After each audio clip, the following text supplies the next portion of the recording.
Ricky Shane turn heel di NXT minggu ini. Black Monroe gak sadar tap out ke Thea Hale. Tony D'Angelo tiba-tiba serang Ethan Page. Dan masih banyak lagi. Selamat datang di NXtra, di mana kita akan nge-recap dan nge-review episode NXT minggu ini tanggal 10 Desember 2025. Oba Femi buka NXT minggu ini dengan ngomong kalau dunia itu berputar karena kekuatan, bukan sebaliknya. Dan statusnya sebagai juara NXT 2 kali jadi bukti nyatanya. Dia langsung nyentil Ricky Shane, ngaku kalau Ricky sempat nyolong gelarnya di No Mercy. Tapi Deadline udah ngembaliin tatanan yang menurut dia NXT butuhin. Habis itu, Oba geser fokus ke Saturday Night's Main Event minggu ini, bilang kalau Cody Rhodes bakal berdiri di hadapannya bukan sebagai orang dengan potensi, tapi sebagai seseorang yang bakal ngelihat sendiri gimana rasanya ada di depan juara yang jadi masa kini. Dia nutup dengan nyebut diri sebagai The Ruler yang siap nunjukin siapa bos yang sebenarnya. Ricky Shane terus muncul dan ngaku kalau mungkin kesempatannya buat ngerebut gelar itu nggak banyak, tapi dia nggak mau mundur. Dia bilang udah nemuin jati dirinya lagi dan bakal benerin semua kesalahan, apalagi rekor mereka yang sekarang seri 1 sama. Dia minta rematch dan tegas bilang dia gak bakal keluar dari persaingan gelar. Terus nongolah Javon Evans, pemenang Iron Survivor Challenge 2025. Javon ngingetin semua orang kalau kemenangannya kemarin itu kasih dia jatah pertandingan gelar di New Year's Evil, tapi dia nanya kenapa harus nunggu. Dia bilang dia udah siap sekarang dan dorong biar pertandingan gelar itu digelar hari ini juga. Ricky nyeletuk, nyindir Javon yang terlalu terburu-buru dan bilang kalau Ricky berhasil dapetin gelarnya lagi, Javon bisa dapet jatahnya habis itu. Javon bales bilang dia nggak cuma masa depan, dia udah buktiin diri di banyak brand dan dia yakin bisa menang hari ini. Waktu Javon bilang Oba tahu Javon bisa ngalahin dia, Oba langsung ngedismiss itu dan bilang dia udah ngalahin Javon setiap kali mereka ketemu. Akhirnya Oba mau terima tantangan dan segmen ditutup dengan konfirmasi bahwa Oba bakal ngedefend gelar NXT-nya lawan Javon nanti di main event. Kerja yang bagus dari semuanya. Promo yang solid juga dari Oba Femi dan kelihatan dia punya mic presence yang cukup buat nge-backup physicality-nya. Javon Evans emang likeable karena gaya wrestlingnya dan dia tampil sebagai babyface yang percaya diri tanpa kelihatan shock. Segmen ini juga kayaknya mulai nandain Ricky Shane bakal turn heel, dia kelihatan insecure. Aku suka eksekusinya sambil ngebangun main event yang besar buat nanti. Tatum Paxley muncul di ruangan gelap ngomong langsung ke Easy Dame. Tatum bilang dia udah nggak punya apa-apa lagi yang perlu dikorbanin, terus naruh boneka yang mirip Shawn Spears dan Nico Vance di depannya. Dia bilang dua orang itu sekarang kejebak di permainannya dan mereka bakal tumbang sebelum akhirnya dia tinggal berdua sama Easy Dame. Jordynne Grace lawan Kelani Jordan dimulai dengan Jordynne yang ngontrol pertandingan lewat serangan dan power move. Kelani nargetin lutut kirinya Jordynne dan terus nyerang lutut itu sepanjang pertandingan. Jordynne tetap maju walaupun lututnya rusak, kasih spine buster, rolling German suplex, dan Grace under pressure dari tangga ke lantai. Match balik lagi ke arah Kelani waktu dia pakai barikade buat keuntungan. Kelani balik ke ring dan kasih 450 splash untuk memenangkan pertandingan. Pertandingan yang penuh aksi dan dua-duanya tampil intens. Yang bagus itu Kelani Jordan makin sini makin naik level, tapi aku nggak yakin sama story Jordynne Grace bakal dibawa kemana. Suatu saat dia harus menang sesuatu dan itu udah jadi masalah lama. Black Monroe keluar buat adain open challenge, ngasih kesempatan pertandingan gelar. Banyak bintang cewek yang lari ke ring tanpa dicegah wasit. Thea Hale berhasil nyelip masuk, langsung ngunci Kimura Lock, dan Monroe pun tap out. Padahal matchnya aja belum dimulai dan gak ada wasit yang resmi. Ini tuh segmen yang kacau dan kerasa buru-buru. Intinya cuma kasih angle biar Thea Hale ngalahin Black Monroe tanpa pertandingan beneran. Mungkin ini buat setting pertandingan mereka nanti. Di backstage, rookie Silo Hill bilang dia siap buktiin diri dan nunjukin kenapa dia nggak boleh diremehkan. Silo terus tanding lawan Lexis King yang awalnya ngontrol lewat serangan dan provokasi. Shiloh bangkit, tahan super kick dan dapat momentum lewat beberapa counter sebelum ngehajar neckbreaker untuk memenangkan pertandingan.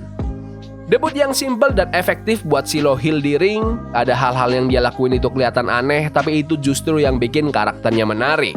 Dia kelihatan cerdas tapi punya sisi sosiopat dan masokis, dan itu bisa jadi karakter wrestling yang seru banget. Kerasa natural, kayak dia emang kayak gitu orangnya. Agak kaget Lexis King yang dijadiin korban debutnya, tapi Lexis juga lagi muter-muter terus gak jelas, jadi nggak ngaruh-ngaruh banget. Oke, NXT balik ke Kelly Kincaid yang lagi wawancara Oba Femi soal title defense-nya malam ini.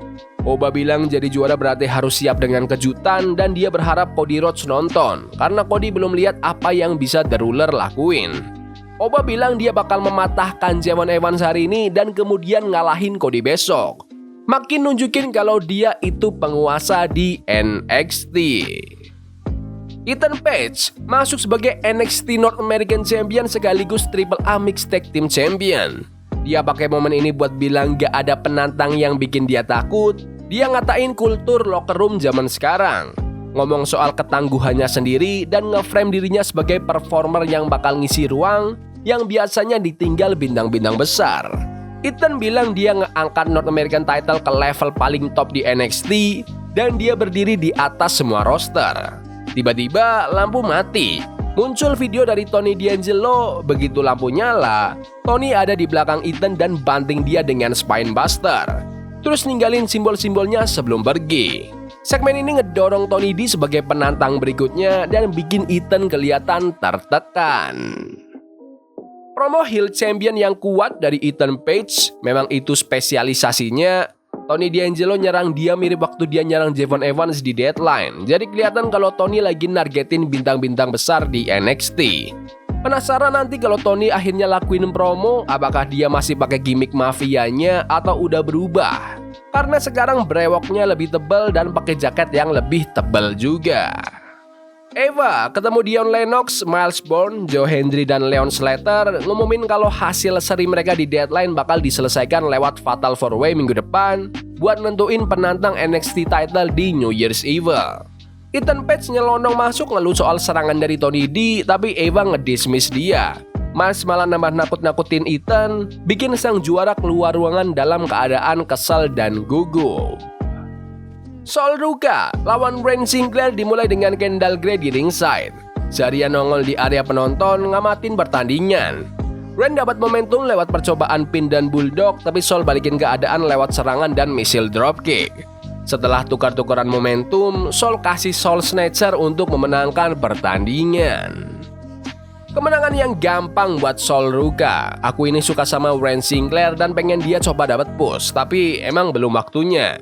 Pertandingan ini tuh cuma buat ngasih Sol kemenangan setelah dia kalah di Deadline.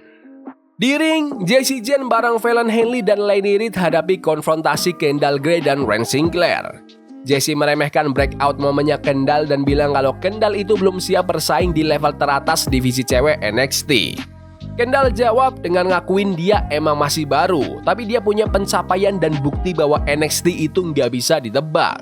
Bryan nambahin kalau grup mereka udah punya 1 gelar dan bisa nambah lagi. Fatal Influence makin memanas dan nyerang Kendall dan Bryan, ngebangun kesan bahwa para juara beserta sekutunya solid dan agresif menjelang pertandingan gelar di New Year's Eve. Kelihatan jelas kenapa mereka buru-buru ngambil gelar dari Tatum Paxley ke Jacy Jayne buat nge-setup Kendall Gray sebagai underdog. Jacy itu champion yang percaya diri, Kendall itu underdog yang sukses bikin upset di Deadline dan mikir dia bisa ngelakuin lagi. Trollnya jelas dan kabang diikutin fans. Kendall Gray masih pemula di mic tapi nggak jelek banget kok dan dia juga masih bisa berkembang. Itu kan emang tujuan dari developmental. Kendall tuh udah punya tampilan yang keren dan jago di ring cuma dalam waktu 2 tahun di industri. Hank dan Tank ngobrol sama Kelly Kincaid soal karir mereka kemarin di Jepang sebelum OTM datang. Kedua tim bahas masalah mereka dan sepakat buat tanding minggu depan. Di tempat lain, Black Monroe ketemu Eva dan nyalahin dia soal Open Challenge yang berantakan. Eva bilang itu idenya Monroe sendiri, terus ngebuk Monroe buat pertahanin gelarnya minggu depan lawan Thea Hale. Monroe pun makin frustasi. Sol Ruka kemudian nyamperin Zarya di area parkir. Zarya bilang dia cuma mau dukung dan excited soal pertandingannya Sol lawan Bayley. Sol ngajak dia buat datang dan mereka pergi bareng, makin nguatin hubungan storyline mereka. NXT hari ini juga nyorot kemenangan dari Channing Stacks Lorenzo ngerebut gelar TNA Internasional di Final Resolution, sambil nyebut peran Lexis King juga dalam hasil itu. Waktunya main event. Oba Femi ngedefend NXT Championship-nya lawan Javon Evans. Javon langsung agresif dengan beberapa hurricanrana, dive dan frog splash. Di luar ring, Oba malah berlebihan dan nabrak meja komentator. Javon hampir menang dengan rangkaian cutter, tapi Ricky Sanchez tiba-tiba narik wasit keluar.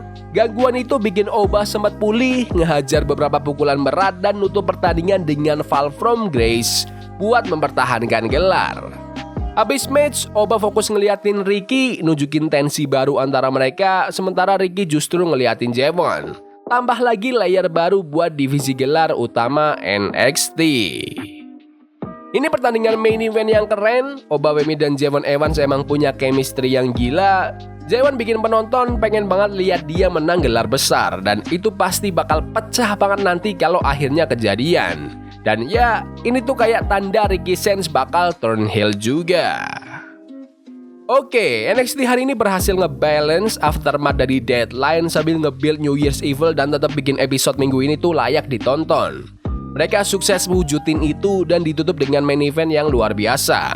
Aku suka banget apa yang NXT lagi sajikan, semoga konsisten biar makin banyak momen keren yang bisa muncul tiap minggunya. Tapi menurut kalian gimana NXT minggu ini? Bagus? Nggak bagus? Komen di kolom komentar.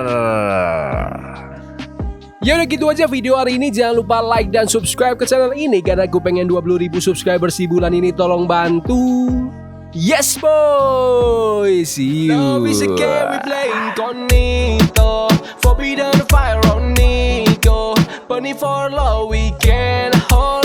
I wish we were